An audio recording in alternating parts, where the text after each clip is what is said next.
தேடி தேடி சென்று சோறு தின்பதையும், தேவையே இல்லாமல் அவுட்டிங் என்ற பெயரில் ஊர் சுற்றுவதையும், நடுராத்திரியில் திரைப்படம் பார்க்கப் போவதையும், நாகரிகம் என்ற பெயரில் அநாகரிகத்தில் ஈடுபடுவதையுமே இந்த தலைமுறையினர் வாழ்வியலாக ஆக்கி வருகின்றார்கள். உணவு திருவிழா என்று அறிவித்தால் காசையும் கொடுத்துவிட்டு தட்டை ஏந்தி கொண்டு யாசகம் கேட்பது போல் வரிசையில் நிற்கின்றது சமூகம். ஒரு நடிகன் தன்னுடைய வருமானத்தை பெருக்கிக் கொள்ள நள்ளிரவு காட்சிகளை வைக்கின்றார். அறிவை இழந்து குடும்பத்தோடு சென்று கூட்ட நெரிசல் சிக்கி இறந்து போகின்றார்கள்.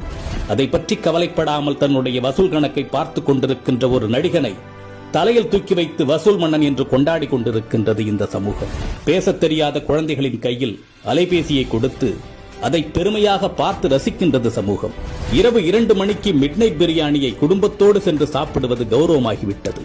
நீங்கள் உங்கள் குழந்தைகளுக்கு உணவு கொடுக்கவில்லை, ஸ்லோ பாய்சன் கொடுக்கின்றீர்கள். உங்கள் தலைமுறையை மலடாக்குவதற்கு மருந்து கொடுத்துக் கொண்டிருக்கின்றீர்கள்.